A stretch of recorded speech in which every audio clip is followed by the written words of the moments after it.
I'm John Duncan, pastor of Cross Culture Christian Center. First and foremost, that the First Amendment rights of all are protected, but also in this, that the communities learn to listen and also to demonstrate in a way that facilitates conversation. Obviously, things got a little bit heated a few minutes ago, and we were able to bring it down. And just for the information of those that are watching, the majority of that were not people from the groups that we've met here in Lodi. There was an agreement as far as how we would proceed and what we would do, but a lot of citizens were very concerned based on the Facebook post about shutting stuff down and doing the rest. And I think that probably brought a little bit more anxiety than maybe was necessary to this, and then the message that they're conveying gets lost in that. I'm Leah Shank, and I am the founder of Impact. I'm Nehemiah Johnson, and I'm the founder of Juice. We were asked to come in as features for the group to help with the march, to help with crowd control, and to help with the speeches.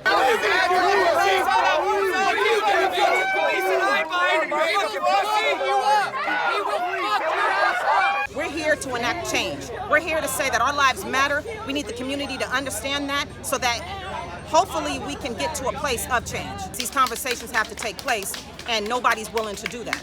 So yes, we were called in from the outside in to come in to help with these dialogues. So at the present moment, we're just simply standing here, and they're yelling at us, they're yelling out insults, and they're acting in a way that's not safe.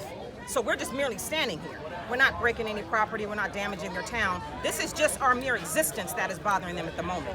Innocent life matter, how about that? Not pedophiles and rapists. And by the comments and the threats that we've received have not been peaceful. Nothing about it. So if they say they don't come in violence, then why are they saying that they're locked and loaded and waiting for me? Why are they saying that they're going to be here with a noose waiting for me? Why are they making comments like this if they don't come in violence? Because that's all violent acts.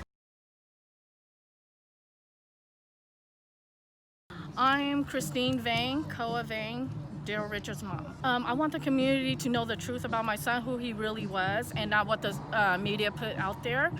And I want this community to get better as far as like police brutality. This has to stop. He's 19, forever 19, but this year he will be turning 22, December 21st. My son, he has a mental illness, and we were in the process of getting help for him.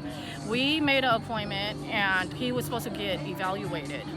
But that appointment took months due to him not having no insurance. In the process of, us waiting and everything, his symptoms kept flaring up, like such as, hallucinations. We were in the process, like I said, getting him help, but help came too late. Exactly a week after they murdered my son, we got the call for an appointment, and it took him like 2 months. So help came a little bit too late for my son, So I just want the whole community to know that, mental health is not a crime. They should have used de-escalation, call one of his family members to come talk to him. Knowing my son, he would have came out of the backyard. I'm Ted Richards. I'm Darell Richards' father. My son was innocent. He's never been in a gang. He's never been involved in any other charges where he would be treated the way he was treated. I love him and I miss him.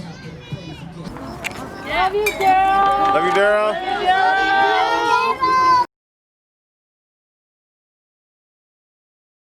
I'm Liv Styler. I'm with Defund the Police Sacramento and Further the People, and we are a part of the Radical Joy Block parties. This specific event is a little different than our normal Radical Joy Block parties, which take place on politicians' lawns and/or in their general areas. This specific one we did in honor of our folks who had been taken by the police during the last protest which happened last week. And so after that situation happened and we all kind of got together and regrouped, it felt like there was just a lot of anger and tension and uncertainty and like a little bit of fear and a lot of different things that can really throw people off. And so we wanted to reset with our intentions, with our energy.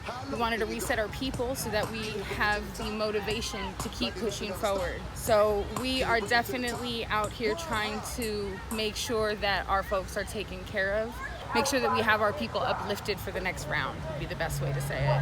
One thing that I've learned over this process is radical joy can be confusing for a lot of folks because it feels like, we're in the middle of this war zone and y'all are partying.